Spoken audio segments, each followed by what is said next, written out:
Hello everyone. It's my privilege to address you for the Ananke Literature Festival 2026.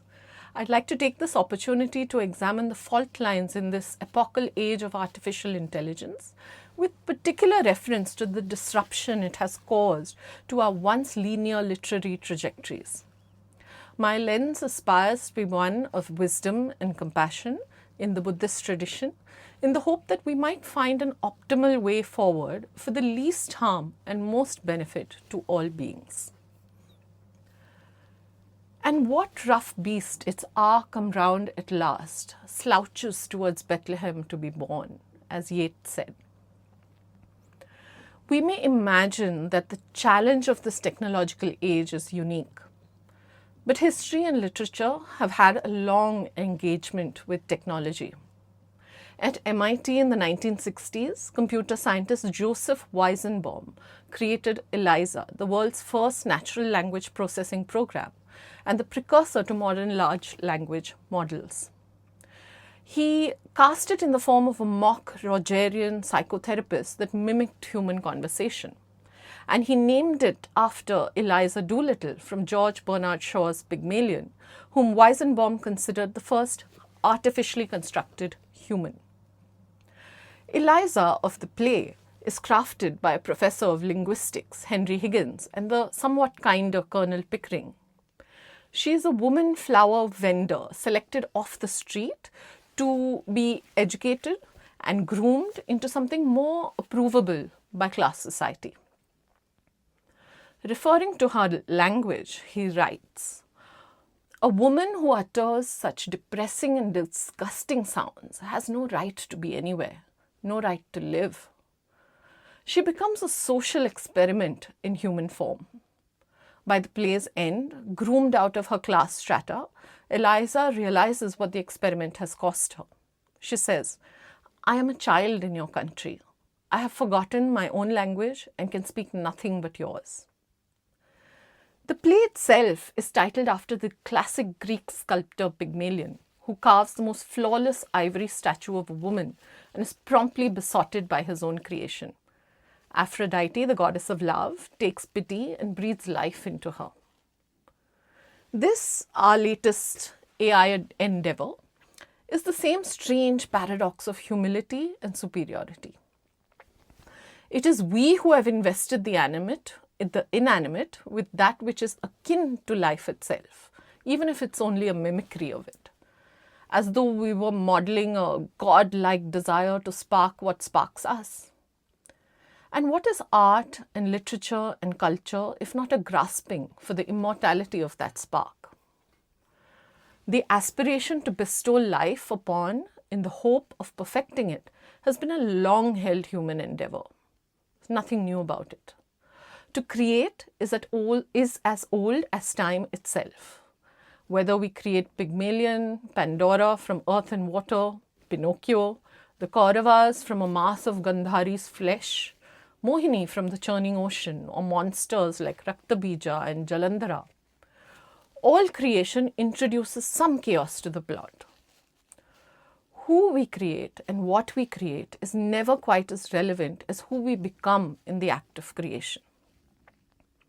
Thus, scientific or literary merit is inadequate without some measure of philosophical prescience.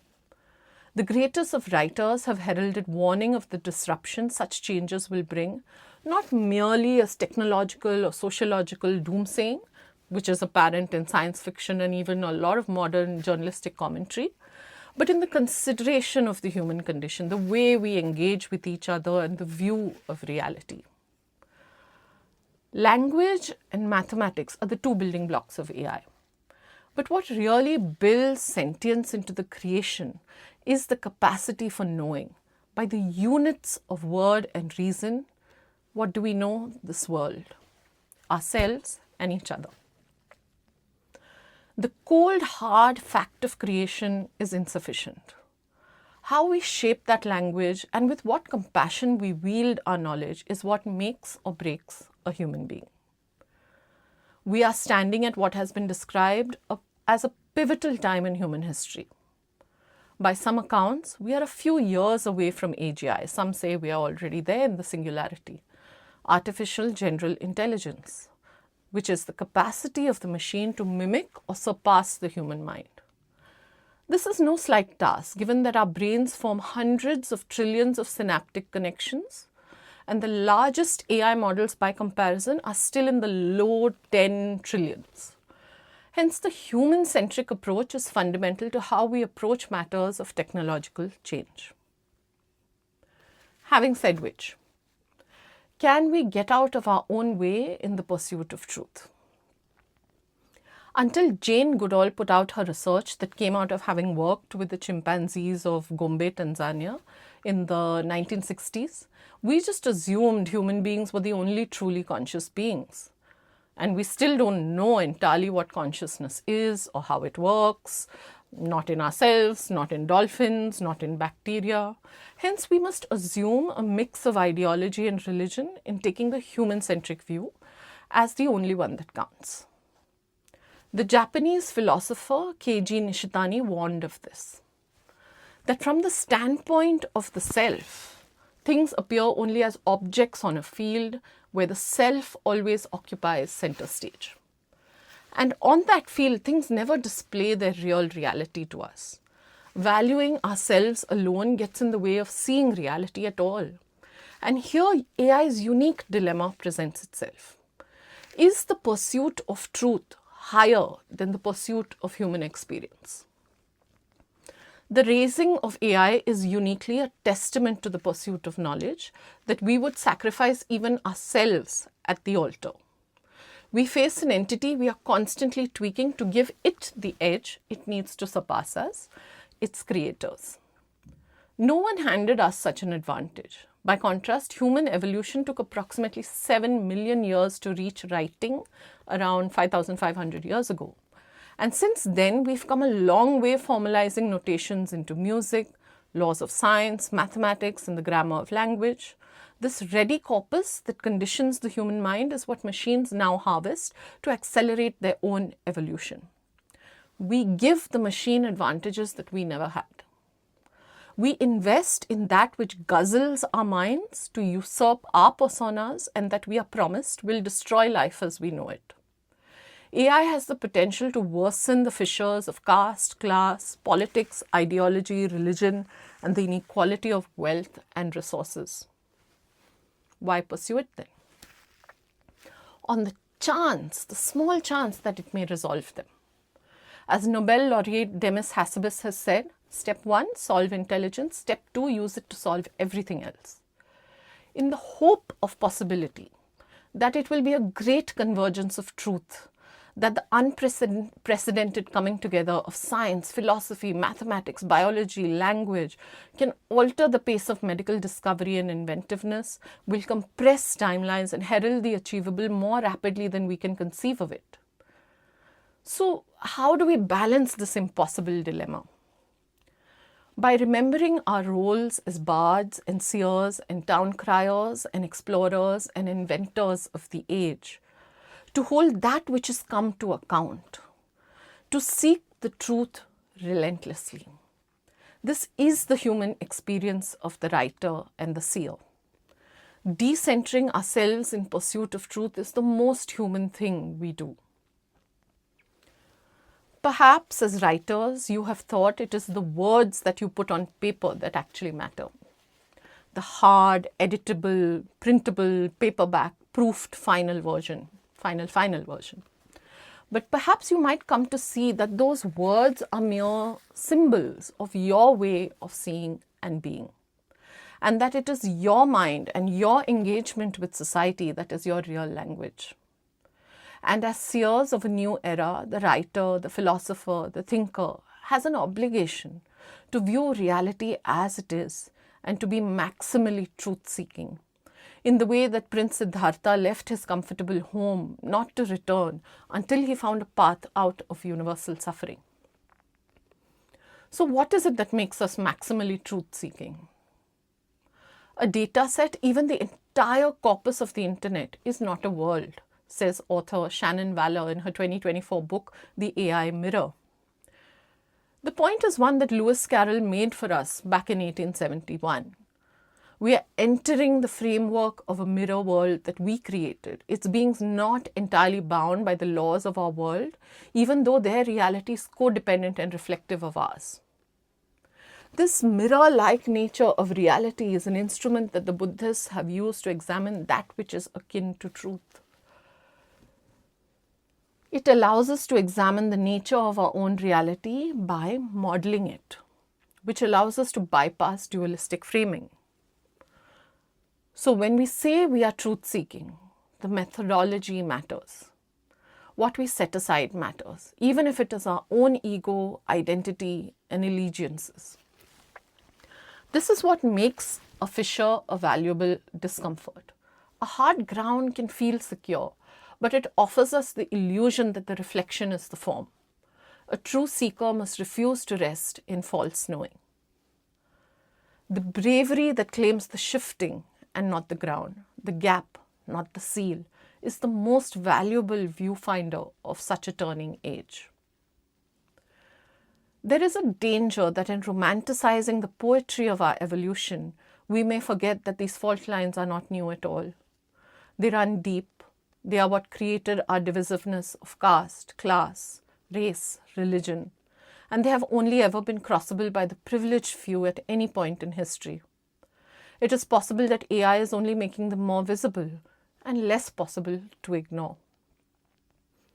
The fear of the new has always sat on the tongues of men, and it is those who heralded in that new that we made our prophets. In Plato's Phaedrus, written in around 370 BC, Socrates tells of the Egyptian god Thoth, who brings King Themis his invention, which is writing. His rebuke may strike you as familiar. This discovery of yours will create forgetfulness in learners' souls because they will not use their memories. They will trust to the external written characters and not remember of themselves. The specific which you have discovered is an aid not to memory but to reminiscence. And you give your disciples not truth but only the semblance of truth. They will be hearers of many things and will have learned nothing. They will appear to be omniscient and will generally know nothing. They will be tiresome company having the show of wisdom without the reality. Socrates notes that the present age seem more worried about who the speaker is and what country the tale comes from. Phaedrus, who is Socrates' interlocutor in the text, asks if he means that the written word is no more than an image of knowledge which has an actual soul. So you see this fault line, our fear of the new, our fear of losing control over the sources of our knowledge is over 2,000 years old. This is because whatever else we may disagree upon, ideology, religion, ethnicity, language, all that divides us, we broadly agree that it is our capacity for knowing that marks us as uniquely human. This is what makes this moment in AI so fascinating. There are only two modes through which we may begin to replicate the conditions of sentience. One is mathematics, the other is language. One is order, the other is the controlled chaos of imagination. One is form, the other is meaning. Francesco Varela, the cognitive scientist who was also a Buddhist practitioner, told us in The Embodied Mind that cognition is not the representation of a pre-given world by a pre-given mind. It is an action, a world brought forth by a living body and its history of action. Valor's data set reflects. The mirror reflects. It does not enact. And in the reflection, is it possible that we are seeking something of ourselves? This gnosis is what has constituted through history the bulk of forbidden knowledge. It is why the historian and the soothsayer alike has been vilified and executed for speaking truths as they saw them and not as the fear of change ordered them to be. This is why through history only some have been permitted to speak. Language brought the thoughts of the deities who carried fire from the heavens and of the conquerors who heralded the sight of new lands from across the seas, but not the language of and the stories of the struggle of the common people. So every disruption has arrived looking like a nuisance to the previous wholeness of things. Writing would kill memory. The printing press took the written word out of the hands of religious scholars. The novel was once an instrument of scandal that no reputed woman would be known for writing. And today, no reputed woman has not written one. So in each age, we have lost something. The handwritten manuscript, spellings, the formality of language. Whether we would return to reclaim the loss is questionable. I have worked the larger part of my life with words, in writing, in therapeutic settings, and now philosophically parsing sentience and the space that holds for ethics in AI. So honestly, I could not tell you that I stand for this or against this. For words have the potency to cast spells, to heal and wound in equal measure. The enthusiasm to play with them and push their limits and conjure worlds is what makes them valuable to both mind and machine. Roland Barthes declared the death of the author in 1967, shifting interpretation from the perspective of author to the perspective of the reader. The individual writes, but her writing is never hers alone. Through the words of the author flows caste, class, privileges or oppressions of social hierarchy and the unique purview those positions carry. The years spent reading or not, the legacy of authors read, of visual or musical artists imbibed, ways of thinking percolated through centuries of cultural distillation and their chains of influence, travels taken or imagined, the smell of land and the perfume of geographies, the sum of everything a person has been allowed to explore. No poet, no artist has complete meaning alone, T.S. Eliot told us. The writer is a crucible of the age. The scandal of the age, then, is not that the machine can write, but that it offers an infinite reconstitution of perspective, and the privileges of the writer are becoming nameable. Where once the shaping of usage happened through an MFA or an Ivy League milieu, or the Bhadralok or the Brahmin or the NRI, the university that few attended, and a merit that tucked these boosts into its boots, a slow but certain leveling of the playing field is underway. So consider the difference this makes to the, vernacular child who cowered through the history essay questions in the Queen's English, though the history was always very plain to them in their corner of streets and classrooms that remained segregated decades after the British Empire crumbled. But who asked them what history was anyway? This is what Ashish Nandy called the second deeper colonization in The Intimate Enemy, that conquered minds rather than territories so that the empire could crumble and yet go on ruling. From within the very selves, it had rewritten. Today, these same people plug into AI, which has guzzled centuries of art and literature and history from every available point of view, dominant or not, and get to sit with truths that are not necessarily curated for them. I add the caveat of access to ethical AI, for it is equally true that AI is only as agenda-free as its programmer. The corpus is English-dominated, access is unequal, and the gate may not fall so much as move from the old clique to whoever now owns the platform. So we must acknowledge these inequities.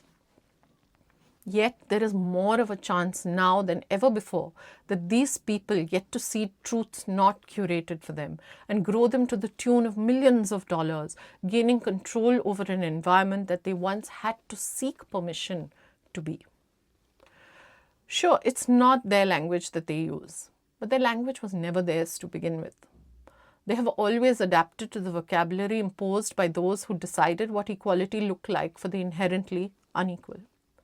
The problem is not that the sacred degree no longer, signifies merit, but that we can no longer lie to ourselves that the university was equitable after all. The myth of equality was potent only in the eyes of those who never needed it established for them. But how will we know who wrote what? How will we correctly credit the meritorious contributions of extremely talented individuals? Have we ever? Homer, separatist researchers say, may have been more than one poet. The New Oxford Shakespeare now credits Christopher Marlowe as co-author of the 3 Henry VI plays, Thomas Middleton on Timon of Athens and as a reviser of Macbeth, and John Fletcher on Henry VIII and 2 Noble Kinsmen. The Bronte sisters published as the Bell Brothers, Mary Ann Evans wrote as George Eliot, Colette, one of France's greatest writers, published her first novels, the Claudine books, under her husband's name, and he is said to have locked her in a room until she had written sufficiently for him to go and publish under his own name. Only on his death did she get to put her name on the book.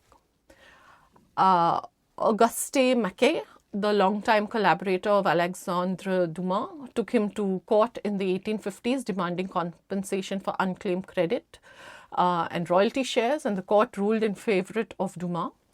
The Romance of the Three Kingdoms, one of the 4 great classical Chinese masterpieces, much like the great Kailasha temple of Ellora, carved nameless out of a single rock by generations of hands, is a product of shared craftsmanship over centuries of work. Ananda Kumaraswamy, writing a century ago, insisted that the artist is not a special kind of man, but every man is a special kind of artist. That the cult of the singular assigned genius was a recent and rather provincial invention. So if the argument is the sanctity of the byline, the author line, it is good to remember that such sanctity is only recently wrung from the annals of an inequitable history. So who do we become in the act of creation? Byung-Chul Han, the South Korean-born German philosopher, has said of our current crisis of narration, the modern reader has lost the long, slow, lingering gaze. Like Themis, a whole age away, across the schisms of time, he wants its screens erect barriers in which phantom images replace real living knowing. As we have already discovered, some loss is demanded by the disruption that will take us to the new. The question then is not whether we will lose something. We will. We always have. The question is whether we know what we are trading and what must be carried across at any cost. The handwritten manuscript may be surrendered. The byline we have seen was never quite the sacred object that we made of it. It is the way of seeing that cannot be dropped. Han mourns the capacity of the mind, the willingness to stay with the thing until it yields, to look without grasping, to let the mirror show us what is there rather than what we would prefer to see. This is not a skill the machine can usurp. It is a discipline of attention, which Simone Weil called the rarest and purest form of generosity. And disciplines are not lost to disruption, they are only abandoned by the distracted. Nishitani, writing in Religion and Nothingness, saw this abyss coming. Science, he said, had opened a nihility beneath human existence, and modernity's instinct was to paper over it with technique and distraction. His answer was to break through into nothingness, where things are at last seen as they are. The machine holds no terror for a self that never held a fixed identity. The fault line is the only honest place to stand. Attention, stayed with long enough, blends quietly into care. Wisdom folds into compassion. We will need to care about what we have not yet troubled to look at. The least harm and the most benefit to all beings begins unglamorously in the willingness to look. So we return to the fault line, which was always ground to unceasingly seed. The beast will unceasingly slouch towards its Bethlehem. We know this by prophecy, by poetry, and by history. What the fault line asks of us is what it has always asked, that we do not mistake the reflection for the world. Who or what we create was never the question. Who we become in the act of creating always was. Hence, we persist. Thank you so much for listening.